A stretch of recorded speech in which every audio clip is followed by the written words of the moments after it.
I'm not going to put a disclaimer on all my videos because this is an entertainment channel anyway, but I just wanted to say a caveat, even though I'm speaking of real occult practices, I am not in any way instructing you in enough that you would know how to handle this yourself. So if you have specific things you want to know, I will consider teaching them, but some things I do are close practice and some things are just not a good idea to teach to people who don't have a lot of skill or a lot of tested character.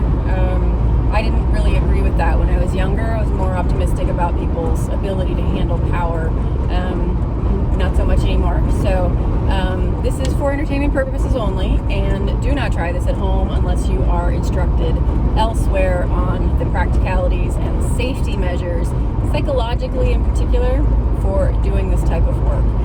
Just because I say you don't need to be scared of this stuff doesn't mean that you shouldn't be quite respectful and aware of the fact that some of it is quite dangerous. Some of us just didn't have a ton of choice, or we got into it because we needed to be very brave in some situation, or we just chose it because it called to us. But that doesn't mean that it's necessarily a flippant, dabbly kind of a thing. And I will only say one more thing, and that is that everything that I do is based on a practice where things need to be balanced.